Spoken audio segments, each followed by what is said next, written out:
నమస్తే భారత్ యువసేన. ఏదైతే ఎఫ్‌సిఆర్‌ఏ బిల్లుని కేంద్ర ప్రభుత్వం ఖచ్చితంగా మేము చేసి తీరుతామని చెప్తుంటే, కాదు మేము అడ్డుకుంటామని విపక్షాలు తెలియజేస్తున్నాయి. విపక్షాలతో పాటు అమెరికా గూడా దీనికి అభ్యంతరం చెప్తోంది. దీనిపై మాట్లాడడానికి మనతో పాటు క్రాంతికిరణ్ గారున్నారు. SC Morcha Telangana president. అన్న నమస్తే. నమస్తే. అన్న చెప్పండి, ఎఫ్‌సిఆర్‌ఏ బిల్లుని మన దేశ విపక్షాలతో పాటు అమెరికా గూడా అడ్డుకుంటుంది. దీనిపై మీరేమంటారన్న? Foreign contribution regulation amendment act అనేది ఒక నరేంద్ర మోడీ గారి ప్రభుత్వం తీసుకునే ఒక చారిత్రాత్మక నిర్ణయం. ఎందుకంటే మతము ఆధారంగా క్రైస్తవ ప్రచార ఏదైతే మిషనరీలు ఈ దేశంలో భారతదేశాన్ని పూర్తిగా క్రైస్తవమయం చేయాలని ఒక కుట్రతోని ఈ ఫారెన్ కాంట్రిబ్యూషన్ రెగ్యులేషన్ యాక్ట్ని చాలా ఎక్కువ వాడి ఎన్నో కుటుంబాలని దేశంలో క్రైస్తవులుగా మార్చిన దాఖలాలు చూస్తున్నాం. ఈరోజు ఒకసారి ఈ ఎఫ్‌సిఆర్‌ఏ కన్నా అసలు ఎవరు ఎందుకు ఇంతగానము ఈ ఒక బిల్లు చట్టంగా మారే నేపథ్యంలో ఎవరెవరు దీనికి వ్యతిరేకిస్తున్నారు అంటే ముందు కమ్యూనిస్టులు.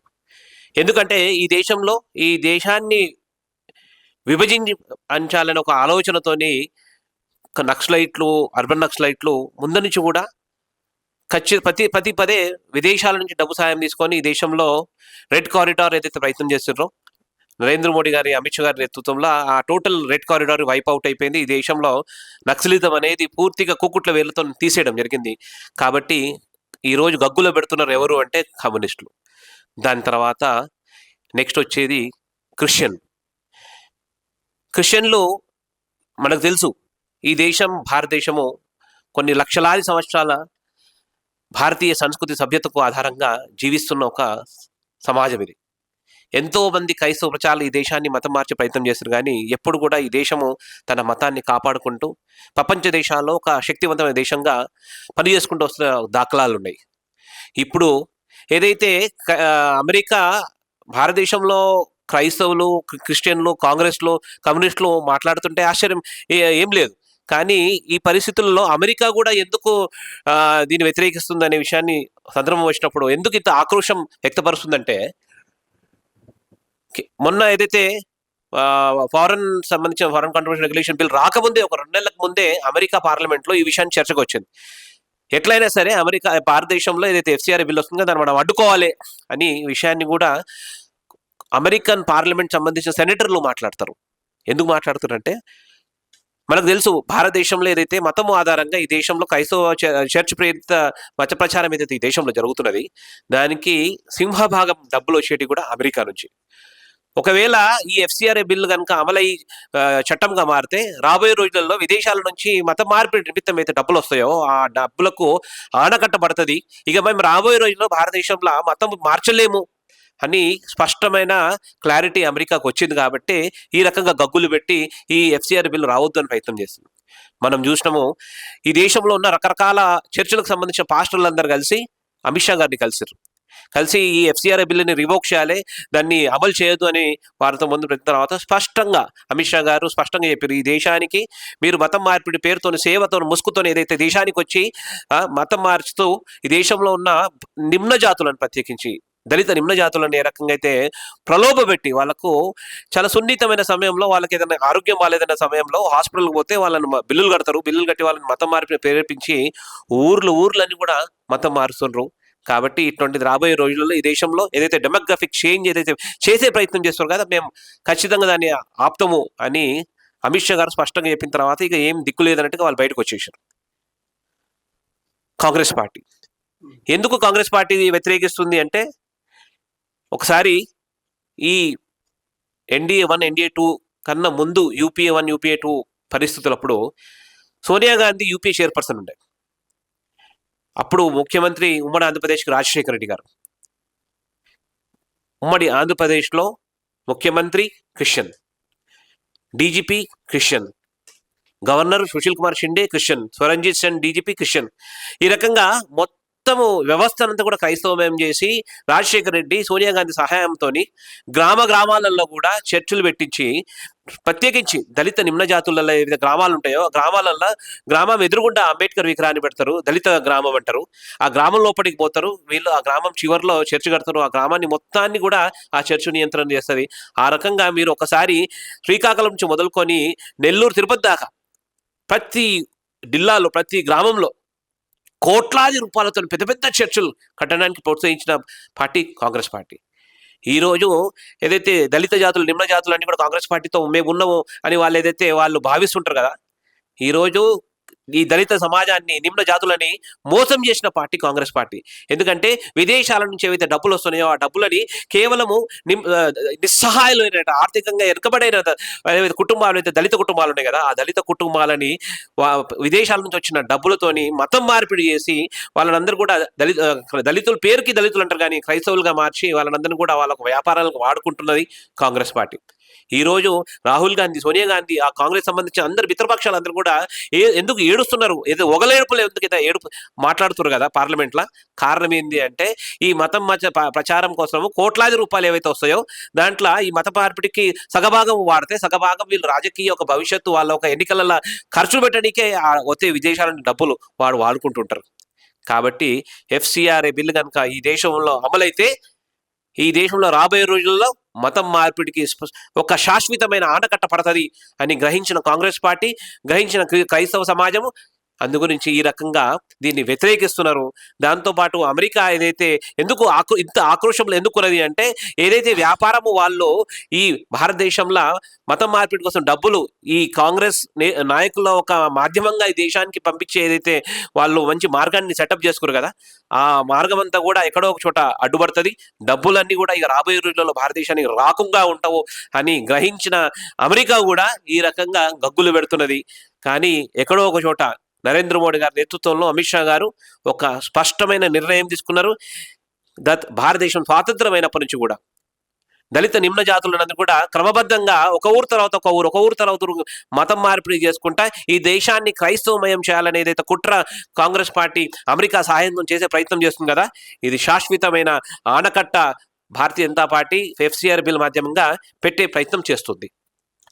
సార్ అయితే కేఏ పాల్ కూడా మత ప్రచారకులు కేఏ పాల్ కూడా దీన్ని అడ్డుకుంటా అని అంటున్నాడు. అసలు తేవడం చాలా క్రైస్తవులకు, మైనారిటీలకు, ముస్లింలకు చాలా ఇది ఒక ఇబ్బంది పెట్టే బిల్లు లాగా చూపిస్తున్నాడు. దీని మీద మీరేమంటారు సార్? చూడండి, కేఏ పాల్ వ్యాపారం ఏంది? మతం మార్పిడి చేసే వ్యాపారం. వీళ్ళ వ్యాపారాలన్నీ కూడా బంద్ అవుతాయి, వీళ్ళ వ్యాపారాలన్నీ దుకాణాలన్నీ బంద్ అవుతాయి అని ఏడుపుతోనే ఎఫ్సిఆర్ బిల్లుతోని వ్యతిరేకిస్తారు. మనం చూసినాం కేవలము భారతదేశంలో ఎఫ్సిఆర్ఏ ఒక్క బిల్లు తెస్తే ఒకవైపు ముస్లిం సమాజానికి సంబంధించిన మదర్సాలకు సంబంధించిన ఉలేమాలు ఆలీలు కూడా ఏడుపు షురు చేశారు, ఒక దిక్కు చర్చికి సంబంధించిన పాస్టర్లందరూ కూడా ఏడుపు షురు చేశారు. ఎందుకు? విదేశాల నుంచి ఏవైతే డబ్బులు వస్తాయి కదా, ఆ డబ్బులు ఈ మతం మార్పిడి చేయడానికే ఒక సెట్ ఆఫ్ ఫస్ట్ ముస్లిం సమాజాన్ని చూద్దాం. ఈ ఖతర్ ముస్లిం ప్రేరేపిత ఏదైతే తీవ్రవాదం సంబంధించిన కేంద్రాన్ని ఏదైతే ఈ మిడిల్ ఈస్ట్ సంబంధించిన దేశాలు ఉన్నాయి కదా, ఆ దేశాల నుంచి కొన్ని కోట్ల రూపాయలు ఈ దేశంలో ఉన్న హిందువుల మీద అత్యాచారాలు చేయడానికి మదర్సా కేంద్రంగా డబ్బులు వస్తాయి. ఆ డబ్బులన్నీ కూడా మదర్సాకు వస్తాయి. ఆ నిస్సహాయులైన ముస్లిం యువకుల్ని మదర్సాలలో వాళ్ళకు దేశ వ్యతిరేక చర్యలు ఏ రకంగా చేయాలి, తీవ్రవాదిగా ఏ రకంగా మారాలి, గన్నులు ఏ రకంగా వాడాలి అనే ట్రైనింగ్ ఇస్తుంది మదర్సాలు. దీనివల్ల భారతదేశానికి ముప్పు ఉంది కదా. ఇంకోవైపు చర్చి నుంచి డబ్బులు వస్తాయి, విదేశాల నుంచి చర్చి నుంచి డబ్బులు వస్తాయి. ఈ గ్రామాలలో వీళ్ళు హాస్పిటల్ పేరుతోని హాస్పిటల్ కడతా అంటారు, సేవ ముసుగుతోని నిస్సహాయాలు ఉన్న వాళ్ళకి సేవ చేస్తున్నా అంటారు. కానీ సేవ పేరుతోని వాళ్ళందరూ కూడా పేద దళిత సమాజం వాళ్ళందరూ కూడా తీసుకుపోవాలి, మతం మార్పిడి చేయాలి. ఇవన్నీ కూడా ఒక గ్రామం తర్వాత ఒక గ్రామం మతం మార్పిడి చేస్తుంటే ఈ దేశంలో ప్రధానమంత్రి, హోమ్ మినిస్టర్ చూసుకుంటూ కూర్చోవాల. ఇది హిందువులు జీవించే ఒక ప్రాంతం. ప్రపంచ దేశాలలో హిందువులకు మిగిలిన ఏకైక ప్రాంతము భారతదేశం. ఈ భారతదేశాన్ని కూడా క్రైస్తవమయం చేయాలని విదేశాల నుంచి ఎఫ్సిఆర్ఏ మాధ్యమంగా డబ్బులు ఆనకట్టుకొని విదేశాల నుంచి డబ్బులు తెస్తుంటే గ్రహించిన ప్రభుత్వం ఇక ముందు ఈ క్రైస్తవ మతపాచారాలు చేసే వాళ్ళవి, విదేశాల నుంచి ఏదో డబ్బులు పంపించే వాళ్ళ ఆటలు చెల్లొద్దు అని ఎఫ్సిఆర్ఐ బిల్లు తెస్తుంది. దీనివల్ల ఏమైతే తెలిసినా రాబోయే రోజులలో మతం మార్పులు ఆగుతాయి. ఎవరైతే ఫాదర్లు వాళ్ళ వ్యాపారాలను చర్చ్ మాధ్యమంగా నడిపించుకుంటారో ఆ వ్యాపారాలను బంద్ అవుతాయి. నిస్సహాయాలైన దళితులందరూ కూడా కనువిప్పు అవుతుంది. కాంగ్రెస్ పార్టీ ఇన్ని రోజులు మమ్మల్ని మోసం చేసిందనే విషయం గ్రహిస్తారు. కాంగ్రెస్ పార్టీకి వ్యతిరేకంగా పనిచేస్తారు. ఎక్కడో ఒక చోట భారతదేశం అంతా కూడా ఎటువంటి సమస్యలు లేకుండా ఎఫ్సిఆర్ఐ వల్ల ఈ దేశం అంతా కూడా హిందూ దేశంగా సస్యశ్యామలమై ఈ దేశము రాబోయే రోజుల్లో కాపాడబడుతుంది నరేంద్ర మోడీ గారి వల్లనే, ఈ ఎఫ్సిఆర్ బిల్లు వల్లనే అని ప్రభుత్వము ప్రజలు అందరూ కూడా గ్రహిస్తున్నారు. కాబట్టి విదేశాల అమెరికా సంబంధించిన అక్కడ ఉన్న నాయకులు ఈ ఆక్రోశాలు వ్యక్తపరుస్తున్నారు. అదే రకంగా కాంగ్రెస్ పార్టీ సంబంధించిన వాళ్ళు ఒకలేడు పిలుస్తున్నారు. కమ్యూనిస్ట్ పార్టీ సంబంధించిన క్రిస్టియన్లు కూడా అదే రకంగా ఈ ఎఫ్సిఆర్ఐ బిల్లు వ్యతిరేకించుకుంటా పాటలు పాడుతున్నారు. అయితే ముఖ్యంగా వాళ్ళు చెప్పేది ఏంటంటే క్రిస్టియన్ మైనార్టీలు మేము ఫారెన్ నుండి నిధులు తెచ్చుకొని ఇక్కడ హాస్పిటళ్ళు కానీ చర్చిలు కానీ కట్టుకొని సేవ చేద్దాం అనుకోని మేము తెచ్చుకునే నిధులను తర్వాత ప్రభుత్వం ఎట్లా లాగేసుకుంటుంది, మాకు అన్యాయం జరగదా అని, క్రైస్తవులకు అన్యాయం జరగదా అని అంటున్నారు. చూడండి, ఎఫ్సిఆర్ఏ సంబంధించిన విధి విధానాలు ఏ రకంగా ఉన్నాయంటే, కొన్ని ఒక కోటి రూపాయలు కనుక భారతదేశానికి వస్తే ఆ కోటి రూపాయలు మీరు దేనికోసం వాడుతున్నారు? ఎవ్రీ క్వార్టరు వాళ్ళ సంబంధించిన ఇన్స్టిట్యూషన్, ఏ ఇన్స్టిట్యూషన్కి అయితే డబ్బులు వస్తే వాళ్ళు ఎక్స్ప్లెనేషన్ ఇవ్వాలి. ఎక్స్ప్లెనేషన్ ఇస్తూ సేవ పేరుతోని వీళ్ళు ఏదైతే కార్యక్రమాలు చేస్తున్నారో సేవ మొసుకుతో చేస్తున్నారు తప్పే. కానీ సేవకు 10% వాడితే 90% మతం మార్పిడి వాడుతున్నారు. ప్రభుత్వం స్పష్టంగా ప్రభుత్వం దగ్గర ప్రాపర్ ఇంటెలిజెన్స్ తోని రిపోర్ట్ ఉంది. ఈ చర్చ్లు ఏ రకంగా ఒక గ్రామంలో ఒక హాస్పిటల్ పెడుతుంది, హాస్పిటల్ మీద ఏదైతే విదేశాల నుంచి వచ్చే డబ్బులు కేవలం 10% వాడుతుంది, 90% ఆ గ్రామంలో ఉన్న వాళ్ళందరూ కూడా మతం మార్పిడికి వాడుతున్నది అనే ఒక స్పష్టత ప్రభుత్వానికి ఈరోజు వచ్చింది. కాబట్టే ఈ దేశము క్రైస్తవ దేశం ఏదైతే కుట్ర మార్చాలని ఏదైతే విదేశీ కుట్ర ఉందో ఆ కుట్ర జరగకుండా కాపాడుతున్నది నరేంద్ర మోడీ గారి ప్రభుత్వము. అందుగురించే ఈ చర్చ్ మాధ్యమంగా ఎవరైతే మేము పెద్ద పెద్ద ఆస్తులు ఎవరైతే కూడబెట్టుకున్నారో వీళ్ళు కనుక ఎఫ్సిఆర్ఐ బిల్ సంబంధించిన కోట్ల రూపాయలు ఏవైతే ప్రభుత్వం నుంచి విదేశాల నుంచి వస్తున్నాయో ప్రభుత్వానికి లెక్క చూపించకపోతే నిజంగా ఇది ఖచ్చితంగా జరగాల్సిందే. ఎందుకు అంటే ఏ కోట్ల రూపాయలతో మీరు ఏదైతే భవనాలు నిర్మించుకున్నారో, ఏ కోట్ల రూపాయలతో మీరు మతం మార్పిడి చేసుకొని పెద్ద పెద్ద గ్రామాలలో పెద్ద పెద్ద చర్చిలు కట్టుకున్నారో ఆ వచ్చే డబ్బులని మీరు లెక్క చూపించకపోతే ఖచ్చితంగా ప్రభుత్వం తరఫు పక్షాన మీరు first quarter, second quarter, third quarter, fourth quarter, ఒక సంవత్సరంలో 4 క్వార్టర్లు ఉంటాయి. ఈ 4 క్వార్టర్లు కనుక మీరు వచ్చిన డబ్బు దేనికి వాడుతున్నారు, వచ్చిన డబ్బు ప్రభుత్వంకి లెక్క చూపించకపోతే ఖచ్చితంగా ప్రభుత్వం తరపు నుంచి దానికి చూడడం, మానిటర్ చేయడానికి ఒక రిప్రజెంటేటివ్ ఉంటారు, ఒక స్థాయి ఉన్న ఐఏఎస్ ఆఫీసర్, అటువంటి వాళ్ళు దాన్ని కంట్రోల్ తీసుకొని దాని లోపల జరుగుతున్న అరాచకాలు ఏవైతున్నాయో దాన్ని ఆ ఎఫ్సిఆర్ఐ బిల్ ఏదైతే రిప్రజెంటేటివ్ దాంట్లో నామినీగా ఉంటాడు, దాన్ని ఈ రకంగా రాబోయే రోజుల్లో అరాచకాలను జరగకుండా కాపాడబడుతుంది అనే ఆలోచనతోనే ఒక పబ్లిక్ రిప్రజెంటేటివ్ని కూడా దాంట్లో పెట్టాలి అని ఒక నియమం పెట్టారు. ఈరోజు ఎఫ్సిఆర్ఏ కాంగ్రెస్ పార్టీ ఏ రకంగా అయితే వ్యతిరేకిస్తుందో అదే రకంగా మొన్న ఒక చట్టం వచ్చింది సుప్రీంకోర్టులో. ఏందా చట్టము అంటే,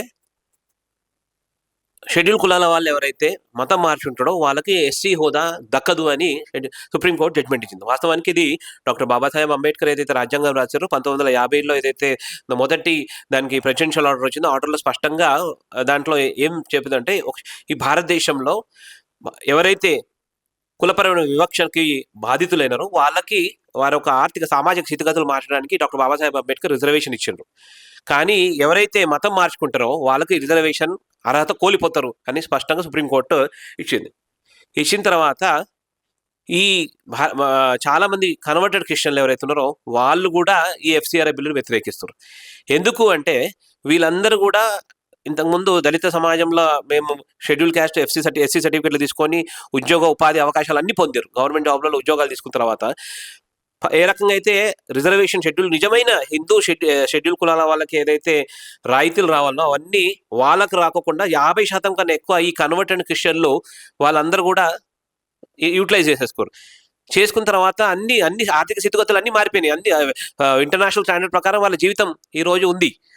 కానీ వాళ్ళు కూడా వచ్చి ఈరోజు ఎఫ్సిఆర్ వ్యతిరేకిస్తారు. ఎందుకు అంటే విదేశాల నుంచి ఏవైతే డబ్బులు వస్తున్నాయి కదా దాంట్లో ఈ కన్వర్టెడ్ క్రిస్టియన్లు ఎంజాయ్ చేసే సందర్భం మనం చాలా సందర్భాల్లో చూసినాం. ఎవరైతే అమెరికాకి విదేశాలకు లండన్లకు అక్కడిక్కడ పోతుంటారో ఈ కన్వర్టెడ్ క్రిస్టియన్లు వాళ్ళందరికీ కూడా విదేశాలల్లో వాళ్ళకి అవకాశం కల్పిస్తున్నది చర్చు ఫాదర్లు. ఈ చర్చు ఫాదర్లు ఎంత కుట్ర చేస్తున్నారంటే కాంగ్రెస్ పార్టీ యొక్క సహకారంతో భారతదేశంలో షెడ్యూల్ కులాల వాళ్ళని మోసం చేస్తూ ఈరోజు షెడ్యూల్ కులాల వాళ్ళు పేరుకి వాళ్ళ సర్టిఫికెట్ల మీదనేమో హిందూ అని ఉంటుంది, కానీ వాడేమో ప్రాక్టీస్ చేసేది క్రిస్టియానిటీ. ఈ రకంగా షెడ్యూల్ కులాల వాళ్ళు ప్రత్యేకించి నిమ్న జాతులందరినీ కూడా కాంగ్రెస్ పార్టీ క్రిస్టియానిట్లు చర్చ్ ఆధారంగా ఒక కుట్ర మాధ్యమంగా ఈ దళిత సమాజాన్ని హిందూ సభ్యతను దూరం చేయాలి అనేది కుట్రతోనే ప్రత్యేకించి మీరు చూడండి కన్వర్షన్లో చూసినట్టయితే చర్చ్ కేంద్రిత కన్వర్షన్లో ఎక్కువ ఫోకస్ చేసింది షెడ్యూల్ క్యాస్ట్ మీద. మీరు ఏ ఊర్లోకి పోయిన ఏ పట్టణంలోకి చూసినా కానీ అత్యధికంగా మతం మార్పికి గుడి అయిన కులం ఏది అంటే షెడ్యూల్ జాతి. షెడ్యూల్ క్యాస్ట్లో ఉన్న మాదిగలు మిగతా ఏదైతే అన్య ఉపకులాలు ఉన్నాయో మీరు ఎక్కువ కన్వర్షన్ పర్సెంటేజ్ చూసినట్టయితే వీళ్ళ మీద ఫోకస్ చేశారు. ఈ దేశంలో షెడ్యూల్ కులాల జనాభా ఎక్కువ ఉన్నది, ముందు వీళ్ళని ఆర్థికంగా బలహీనులు కాబట్టి వీళ్ళని మతం మార్చాలి అనే కుట్రతోని ఈరోజు చర్చ్ ఫాదర్లందరూ కూడా మాట్లాడుతున్నారు. ఆర్ఎస్ ప్రవీణ్ కుమార్ వ్యతిరేకిస్తున్నాడు, ఎందుకంటే కన్వర్టెడ్ క్రిస్టియన్. అద్దంకి దయాకర్ వ్యతిరేకిస్తున్నాడు, కాంగ్రెస్ నాయకుడు, ఎందుకంటే is a Christian. Mandakrishna Madiga అయితే ఒక 20 మంది 30 మంది చర్చ్ ఫాదర్లతోని నెల్లూరులో ఒక పెద్ద బహిరంగ సభ పెట్టిండు. ఎందుకు అంటే విదేశాల నుంచి ఏవైతే డబ్బులు వస్తున్నాయో చర్చిలో ఆ వచ్చే డబ్బులలో సగం కన్నా ఎక్కువ డబ్బులు మందకృష్ణ మాదిగ కూడా ఈ చర్చ్ కన్వర్టెడ్ క్రిస్టియన్ కాబట్టి ఆయన కూడా ఎంజాయ్ చేస్తుంటాడు. ఈ రకంగా తెలంగాణలో తెలుగు రాష్ట్రాలలో ఎవరైతే పెద్ద పెద్ద ఎస్సీ నాయకులు వాళ్ళని ప్రచారం చేస్తుంటారు కదా వాళ్ళందరూ కూడా కన్వర్టెడ్ క్రిస్టియన్లు. ఈరోజు ఈ కన్వర్టెడ్ క్రిస్టియన్ పెద్ద పెద్ద నాయకులందరూ కూడా ఈ ఎఫ్సిఆర్ బిల్లును వ్యతిరేకిస్తున్న ముఖ్యమైన కారణం ఏంటి అంటే రాబోయే రోజులలో వాళ్ళ వ్యాపారాలన్నీ బంద్ అవుతాయి, వాళ్ళకు ఉండడానికి తినడానికి కూడా కష్టమవుతుంది అని వాళ్ళు గ్రహించే ఈరోజు ఇంతగానము లొల్లి చేస్తున్నారు. లేకపోతే సాధారణమైన హిందువులు అరే ఈ దేశంలో ఎవరో అన్నారు విదేశాల నుంచి గుడ్లకు కోసం పైసలు వస్తున్నాయి కదా అంటే మరి ఈ దేశం హిందూ దేశం కాబట్టి విదేశాలలో డబ్బులు వస్తే గుడి నిర్మాణం కోసం వాడతారు, హిందువుల ఒక సంక్షేమం కోసం వాడతారు ఆ డబ్బులు. మరి చర్చ్ నుంచి వచ్చే డబ్బులు మరి చర్చ్ కోసం వాడుతున్నారా అంటే ఇది చర్చ్ కోసం వాడుతున్నారా, ఈ దేశంలో హిందువులని మతం మార్పిడి కోసం వాడుతున్నారా అనే స్పష్టత తెలుసుకోవాలి. ఎఫ్సిఆర్ఏ వల్ల బిల్లుల విదేశాల నుంచి భారతదేశానికి హిందూ సమాజ నిర్మాణం కోసం హిందూ దేవాలయాల నిర్మాణం కోసం డబ్బులు వస్తే ఈ దేశ ప్రగతి కోసం ఉపయోగపడుతున్నాయి. ఇంకోవైపు ఏ డబ్బులు అయితే క్రైస్తవులకు వస్తున్నాయో చర్చిలకు వస్తున్నాయో ఆ డబ్బులు వాళ్ళు ఈ దేశాన్ని పతనం కోసం ఈ దేశాన్ని మతం ఆధారంగా విభజించడానికే వాడుతున్నారు అనే విషయాన్ని గ్రహించాలి. క్రైస్తవులు క్రిస్టియన్లు కాంగ్రెస్లు కమ్యూనిస్టులు ముస్లింలు వీళ్ళు నలుగురు కూడా ఈ ఎఫ్సిఆర్ బిల్లును వ్యతిరేకిస్తున్న కారణం ఏంటి అంటే ఈ 4 శక్తులు కూడా ఈ దేశాన్ని విభజించాలి పాలించాలి అనే ఒక కుట్రతోని మాత్రమే వాళ్ళ రాజకీయ ఆలోచన. ఎక్కడో ఒక చోట నరేంద్ర మోడీ గారు ఈ యొక్క కుట్ర ఈ దేశంలో జరగొద్దు అని కఠినంగా వారు ఉక్కు పాదంతో ఎఫ్సిఆర్ బిల్లు అమలు చేయాలని నిబద్ధతతోనే ఈ రోజు బిల్లు పెట్టడం జరిగింది. అది రాబోయే రోజుల్లో ఖచ్చితంగా చట్టంగా మారిపోతుంది. భారతదేశానికి ఒక మంచి రోజులు రాబోతున్నాయి. ఎవరెవరైతే ఈ మతం మార్పిడి చేసే కుట్రలో భాగం ఉన్నారో వాళ్ళందరూ కూడా జైలు పాలవుతారు, వాళ్ళందరూ కూడా ఉద్యోగాలు వ్యాపారాలన్నీ కూడా మూసుకుపోతాయి. అయితే ఇది ఎఫ్సిఆర్ఏ బిల్లు వల్ల ఇక్కడున్న క్రైస్తవులకు కానీ ముస్లింలకు కానీ ఇతర మైనార్టీ వర్గాలకు కానీ ఎవరికి కూడా ఇబ్బందులు కలగవు, అలాంటి ఉద్దేశం ఏమీ లేదు అని ఎస్సీ మోర్చా క్రాంతి కిరణ్ గారు మనకు తెలియజేయడం జరిగింది. Thank you.